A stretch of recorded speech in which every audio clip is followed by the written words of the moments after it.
E está cada vez mais caro tomar aquele cafezinho fora de casa. E você vai ver também. Ministro da Saúde volta atrás e diz que Fiocruz está analisando os casos de Deltacron no país. Uma vacina contra a chikungunya está sendo desenvolvida em parceria com o Butantan. O cafezinho do dia a dia está cada vez mais caro nas ruas. Na feira, no supermercado, os preços dos alimentos estão em disparada na nossa região. O Tigre entra em campo daqui a pouco para a disputa da segunda fase da Copa do Brasil. Essas e outras notícias você acompanha a partir de agora no Informe Região.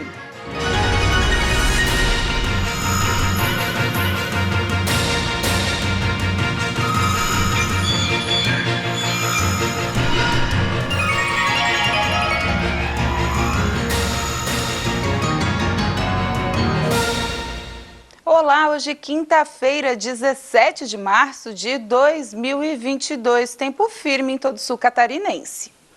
Os 4 principais fabricantes de vacina contra a Covid-19 chegaram a um compromisso sobre a revogação dos direitos de propriedade intelectual.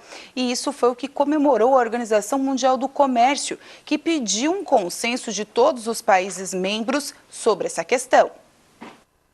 A flexibilização temporária no uso de patentes para a produção dos imunizantes será dada somente para países em desenvolvimento que exportou menos de 10% das exportações globais de doses de vacinas contra a Covid-19 em 2021.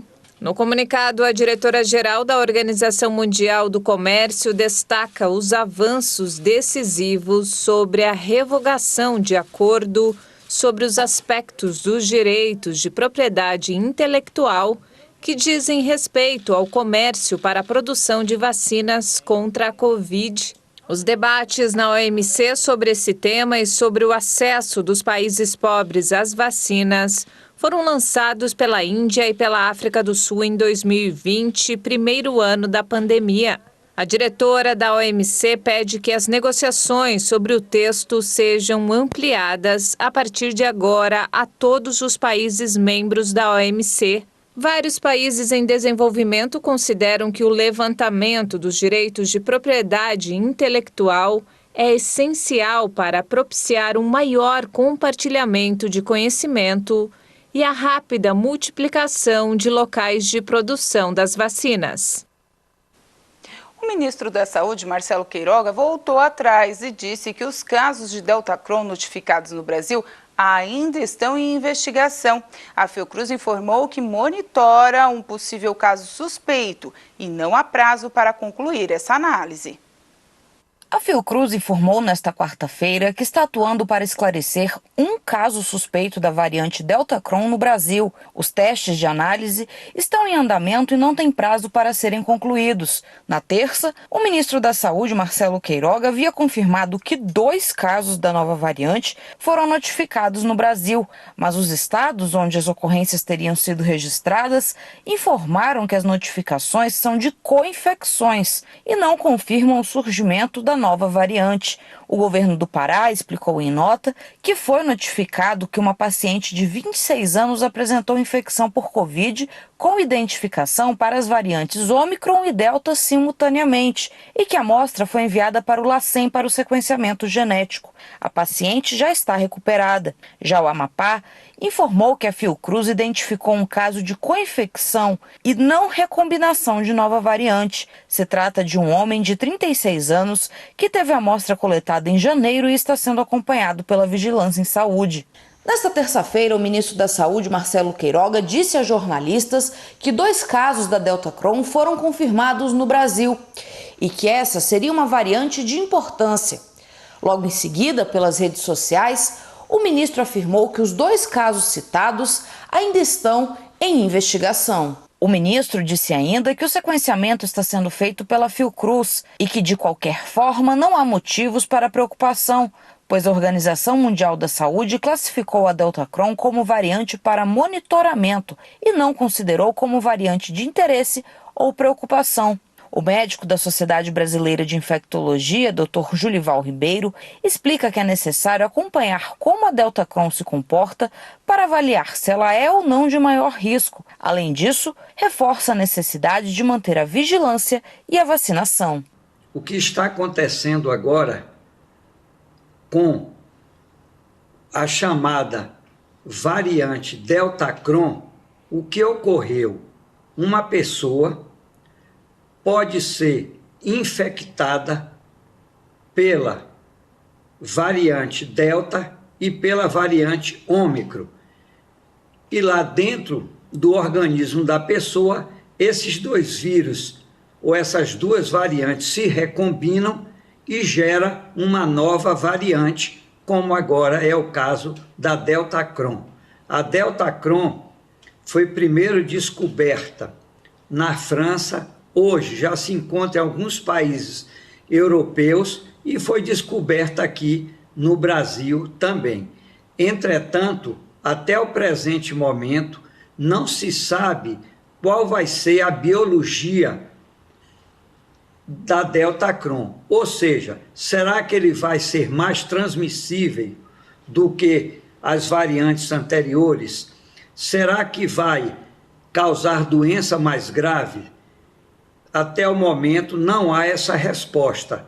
Tanto a Organização Mundial de Saúde quanto outros países estão estudando para saber qual vai ser o comportamento da Deltacron. O mais importante nesse momento é que nós observamos quanto mais casos de Covid ocorram aqui no Brasil e no resto do mundo, maior a probabilidade de surgirem novas variantes e que nós não sabemos até que ponto essas variantes podem realmente evadir a vacina, evadir as pessoas que tiveram infectadas e se elas podem ser mais graves ou não. E para se detectar, por exemplo, a Deltacron, é necessário que o país continue fazendo estudos genômicos, que só dessa maneira é que a gente sabe quais são as variantes que estão circulando aqui no Brasil. Uma vacina contra a chikungunya está sendo desenvolvida em parceria com pesquisadores da Europa, dos Estados Unidos e do Instituto Butantan. No relatório da terceira fase, o imunizante produziu anticorpos em 96,3% dos voluntários.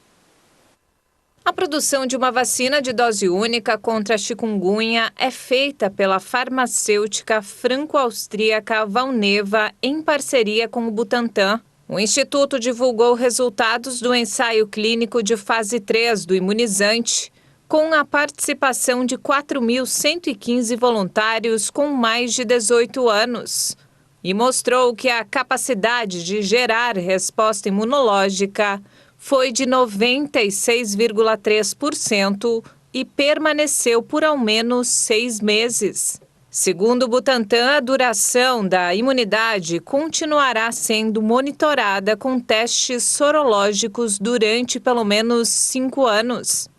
Segundo os responsáveis, o estudo confirma a segurança, tolerância e boa resposta da vacina em adultos e idosos. A avaliação de segurança foi feita com 3.000 voluntários. De acordo com o Butantan, a maior parte das reações adversas relatadas foram leves e moderadas. Cerca de 50% dos participantes apresentaram dor de cabeça, fadiga e dor no local da injeção.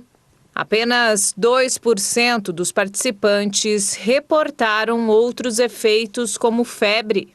Ensaios clínicos com a vacina da chikungunya também estão sendo realizados no Brasil, com o objetivo de avaliar o uso do imunizante em uma região endêmica da doença. O estudo vai ter duração de 15 meses e vai contar com 750 voluntários, todos adolescentes. A seguir, cafezinho fora de casa, cada dia mais caro.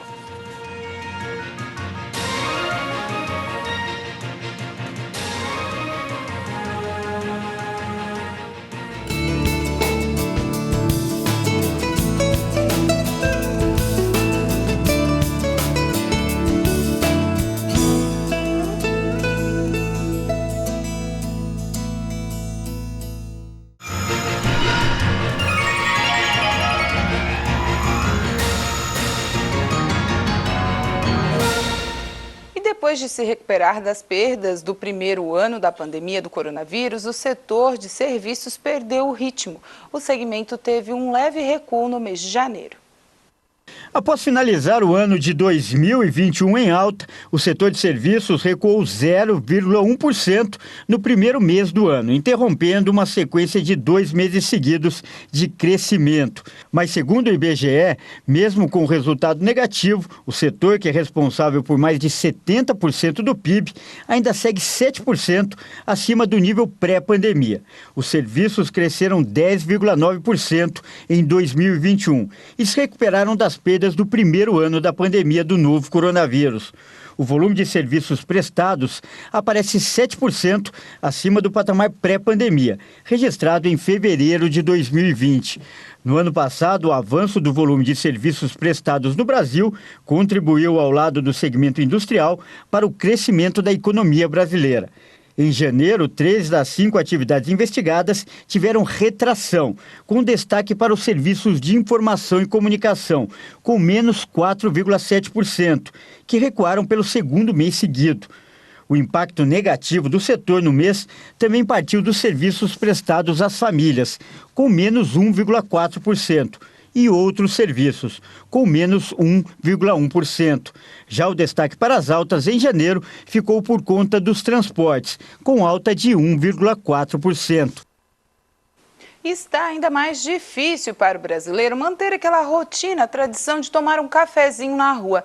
O valor do produto subiu bastante. Em alguns estabelecimentos, a diferença do tradicional expresso com pão na chapa pode chegar até 100%. O consumidor já tem que pensar 2 vezes antes de parar na rua para tomar aquela xícara de café.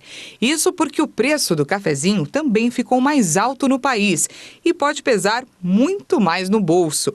Uma pesquisa da Proteste, Associação de Consumidores, revela que consumir um café expresso com um pão na chapa fora de casa, em São Paulo ou no Rio de Janeiro, já custa entre R$ 8 e R$ 16, dependendo da região e do estabelecimento. Isso significa uma variação de até 100%. Somente o café expresso foi encontrado em São Paulo pelo valor mínimo de R$ 4,50 e máximo de R$ 10, uma variação de 122%. No Rio de Janeiro, os preços variaram de R$ 5 a R$ 8, uma diferença de 60%. O levantamento foi realizado entre os dias 18 e 28 de fevereiro e a coleta de preços foi feita em mais de 80 estabelecimentos. Segundo a associação, os dados reforçam a importância do hábito de pesquisar preços e de consultar valores antes de efetuar qualquer compra. Dados do IBGE mostram que o preço do café moído acumula alta de 61,19% em 12 meses. Tá difícil. E foi relançada nesta quarta-feira a Frente Parlamentar em Defesa da Saúde. A renovação é regimental e é realizada de 2 em 2 anos. O colegiado, composto por 20 parlamentares, foi criado por meio de iniciativa do deputado José Milton Schaefer, do PP.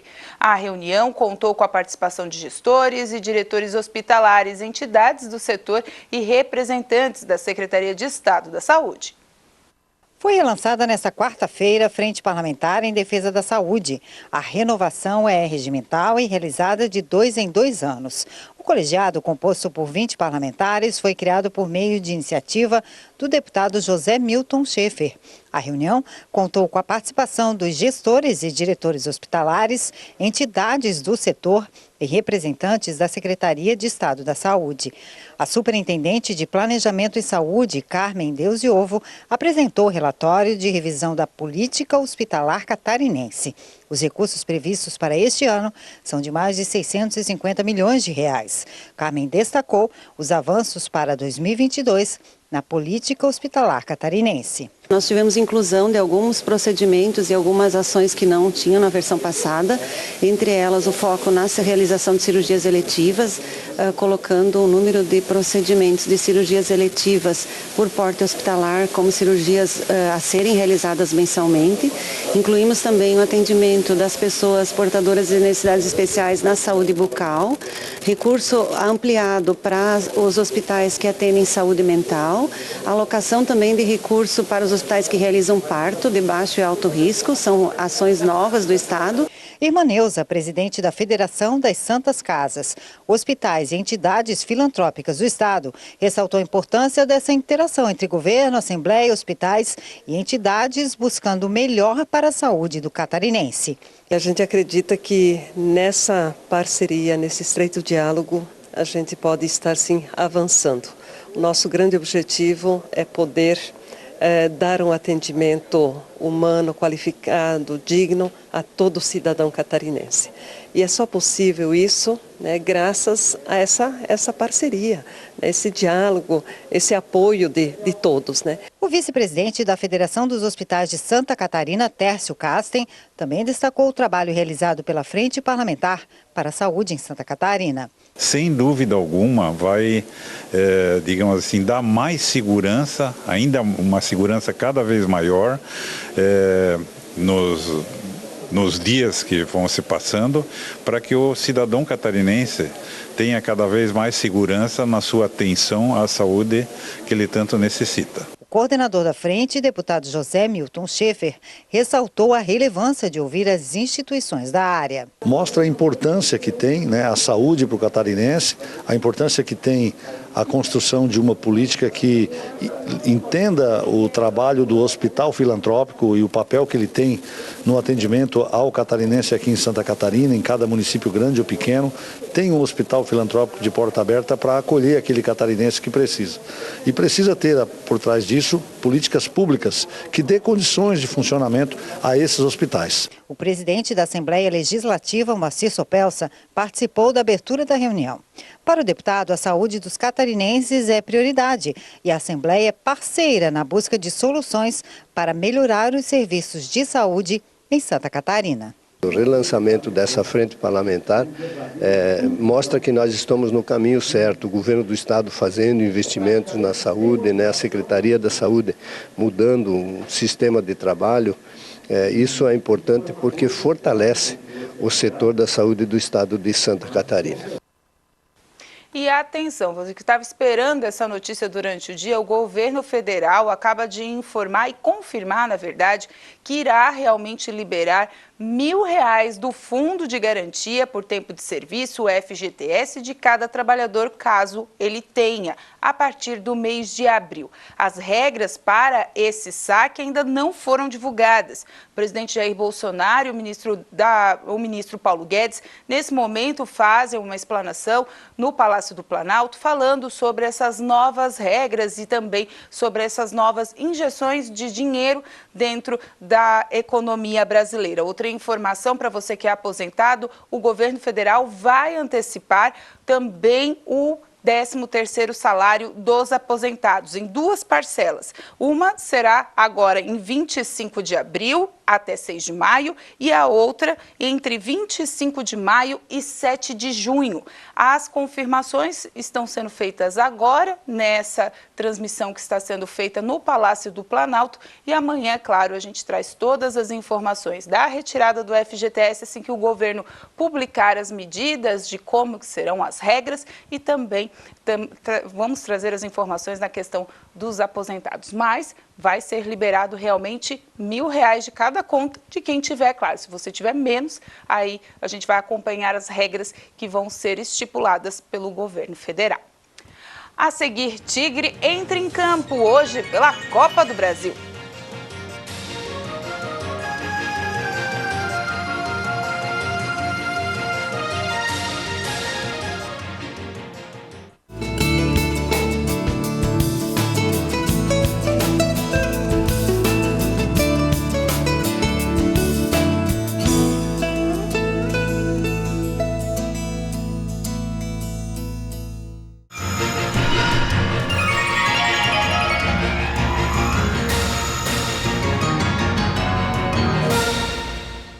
Cada vez que vamos à feira ou ao mercado, estamos sentindo um aumento dos preços dos alimentos. A disparada aqui na nossa região está relacionada com o aumento dos insumos, dos combustíveis e também do preço do dólar.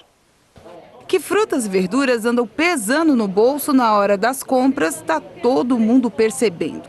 A seca, a chuva em excesso, insumos e muita variação do dólar Tudo isso junto tem deixado o preço lá nas alturas. São vários fatores, né? Um deles agora é a questão dos fertilizantes, é um primeiro ponto, né? O próximo agora é a questão também dos combustíveis, né? Esse aumento que teve, e o clima, né? Então nós saímos agora de um período de seca e agora com chuvarada. Então, tipo assim, principalmente frutas e verduras, isso aí estragou bastante, né? Então tem que vir de longe, de fora, então o preço aumenta e reflexo, né, de clima. E também a questão dos fertilizantes também já está afetando, né? Assim, mais as frutas e verduras, né, que a gente chama, né? Os outros produtos com certeza também vão ter aumento em função também dos combustíveis e dos fertilizantes, sim, para as próximas safras aí vai ter aumento. E não é só os fertilizantes, né? Tudo são a questão do dólar, né? Tudo, né? Também a parte de agrotóxico também tem aumento também, que também vem de fora também alguns, e esse problema todo, a guerra em si, né? Tudo isso influenciou. Então é um momento agora que vamos ter que esperar para ver se, até em questão agora voltou o tempo, o clima se está um pouco mais regular, né? Mas com muita chuva. Então vamos ver que a maioria das verduras aqui na região elas se dão melhor na época agora mais de frio, né? Aquele calorão não se produzia direito, então tinha que vir muita coisa de fora. Então vamos acreditar agora que isso vai ter uma estabilidade, né? Vai depender, claro, muito da guerra lá, tá pegando bastante, né? Essa questão de abastecimento.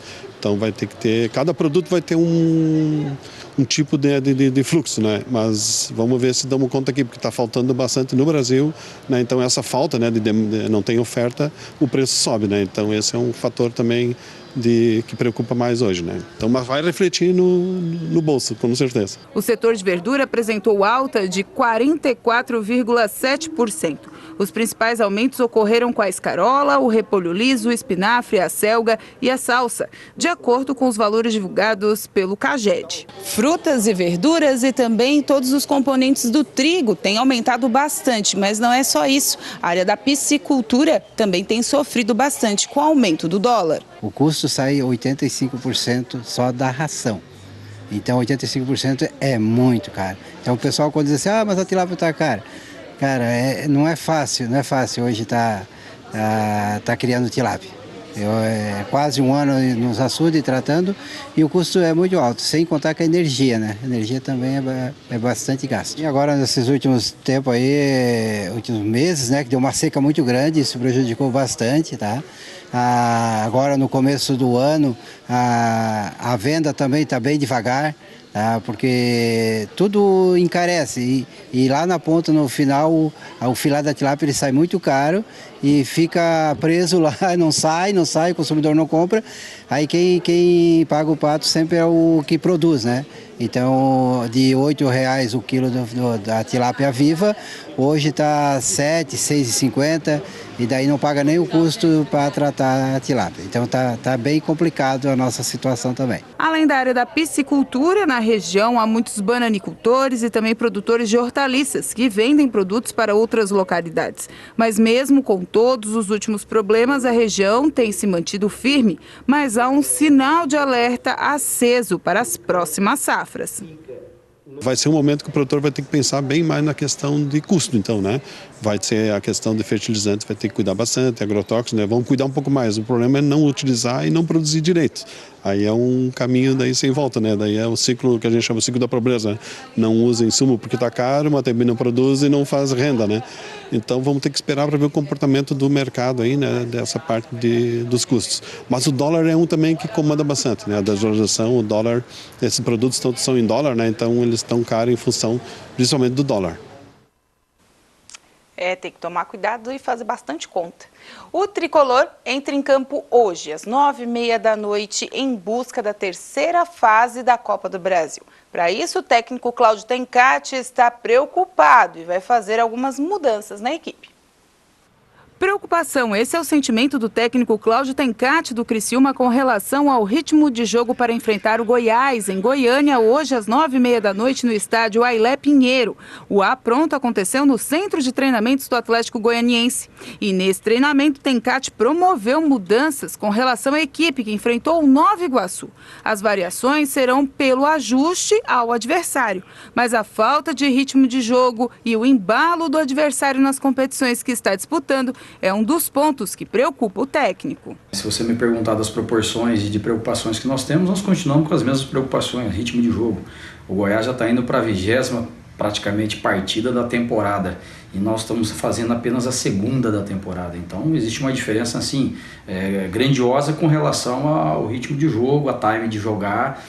Tão adaptado bem a esse aspecto, qual que é a convivência do Criciúma com o torcedor foi lá em Nova Iguaçu, que o nosso torcedor esteve presente em massa, né? Então a diferença está nesses contextos de um jogo decisivo, de um jogo eliminatório. Então nós temos sim uma preocupação, será um jogo feito de emoções, mas o que a gente tem falado para os atletas é isso, é superação, acreditar no processo que a gente vem trabalhando, naquilo que nós fizemos nesse período, as correções que nós pudemos fazer do último jogo, né, e acreditar, crer, ter força para poder brigar com o Goiás aqui e superar o Goiás. Então essa é a nossa expectativa e trabalhar com essa esperança que nós iremos superar todos esses problemas que a gente tem enfrentado, principalmente de não estar jogando. O técnico confirmou apenas 4 jogadores no meio de campo, mas não definiu o desenho do setor e nem as trocas pontuais. O objetivo é esconder a proposta de jogo. É mais por conta tática, né? Eu acredito assim, o que não me agradou diante do adversário lá. Nós somos uma equipe mais cadenciada, um pouco mais lento, então a gente reconhece isso. Nós procuramos fazer uma equipe mais competitiva, uma equipe mais rápida, uma equipe mais de transição, até porque a gente sabe que o adversário terá uma imposição inicial. Temos outras estratégias para o longo do jogo, porque o jogo assim, ele te dá vários momentos. Então a gente começa com uma estratégia, mas não significa que nós vamos mantê-la o tempo todo.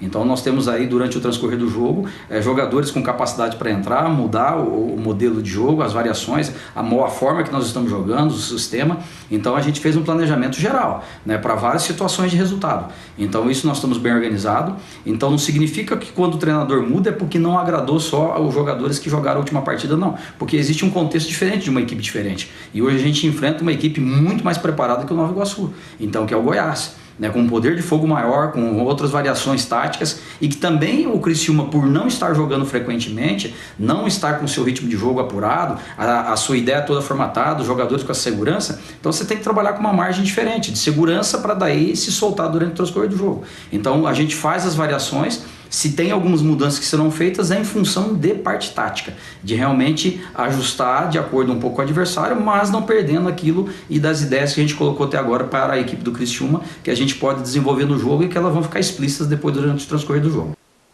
Boa sorte o Tigre, que o Tigre traga essa terceira fase. E com essa informação a gente encerra o Informe Região desta quinta-feira. Lembrando para você que essas e outras notícias estão nas nossas redes sociais, @TV Primavera no Instagram, Facebook e também no nosso canal do YouTube. A todos vocês uma boa noite, até amanhã.